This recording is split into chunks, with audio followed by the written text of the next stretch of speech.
नमस्कार दर्शक बंधु आपण मानकु टीआरओ 24 न्यूज को स्वागत। आसंतु नजर पकाइबा आजिर खबर उपरे। आजिर समय जेतेबेले समाज विभिन्न प्रसंग को नहीं मतभेदर चर्चा सुनिबा मिले सेतेबेले झारसुगुड़ा जिलार छोटिया गाँव रेमुंडा समग्र देश को देउछि एक महान वार्ता। धर्म अलग होई पारे किंतु भक्ति मानविकता एवं भाईचारार कोनोसी धर्म न थाए। गत 126 वर्ष धरि एठारे पालित होता श्री जगन्नाथ रथयात्रा केवल एक धार्मिक परंपरा नुहे बरम हिंदू मुस्लिम एकता एवं सांप्रदायिक सद्भावनार एक जीवंत प्रतीक।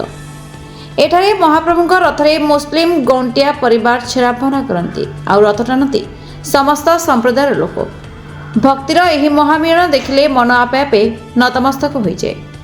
इतिहास कहे 1899 मसीह महानदी में भयंकर बन्या हेबारु रेमुंडावासी पारंपरिक भाव में कुलासर को रथयात्रा देखा जाई पार नथिले। ग्रामवासी अनुरोध में तत्कालीन मुस्लिम खालसा गौंटिया वारस मोहम्मद रेमुंडारे रथयात्रा आरंभ करने को सहमत होते। से पवित्र आरंभ आज 126 वर्षर गौरवमय परंपरा परिणत होइछि। आज वर्तमान गौंटिया मोहम्मद अख्तर से परंपरा को समान निष्ठार सहित आगे नेउछन्ति। महाप्रभुଙ୍କ सेवारे तांका परिवार अवदान यह प्रमाण करे जे भक्तिर भाषा केवल प्रेम एवं समर्पण।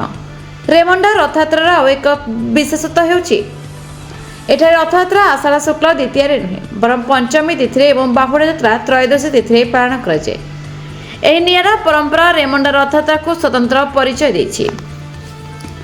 रथयात्रा अवसर हिंदू एवं मुस्लिम संप्रदायर लोक मैंने कांध को कांध मिसाई रथ टाणती सेवा करती एवं प्रसाद बंटन करती एवं महाप्रभुଙ୍କ नाम संकीर्तन में सामिल होती। एठरे कहीं हिंदू किंवा मुस्लिम नहंती समस्ते महाप्रभुଙ୍କ भक्त। समय बदली पीढ़ी बदली किंतु बदली नहीं रेमुंडार यही पवित्र परंपरा। आज से भाईचारा से आस्था एवं से भक्ति अक्षुण्ण रही। महाप्रभु श्री जगन्नाथ यही रथयात्रा समग्र देश को शिखाऊँगी जो प्रेम अच्छी से प्रभु अच्छा जो भाईचारा अच्छी से भारतर प्रकृत आत्मा बंची रही। रेमुंडार यही पवित्र परंपरा केवल ओडिशा पई नुहे समग्र देश पई सांप्रदायिक सौहार्द भक्ति और मानविकतार एक उज्जवल प्रेरणा। विश्व को गोटे मेसेज जाऊँगी ग्राम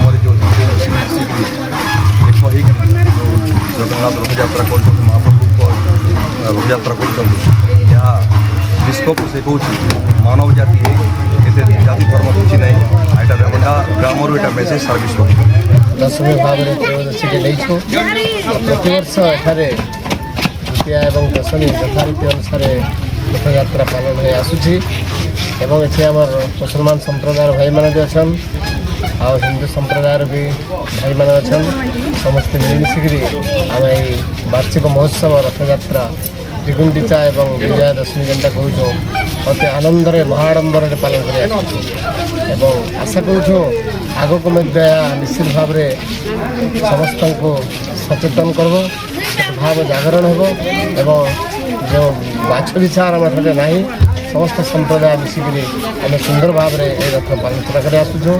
बन्ना हूँ सुभाष चंद्र शतपथी बापा प्रफुल्ल कुमार शतपथी आगे सोनारी आम रोलु बर्तमान रेमुंडा ठारे आसिक बसवास करूँ प्रतिदिन प्रभुंर पूजार्चना कर आशा करुँ संप्रदाय समस्त भाईचारा मिसिकी बढ़ू एवं संसार सुखी। Bureau report the Republic Odisha 24 news.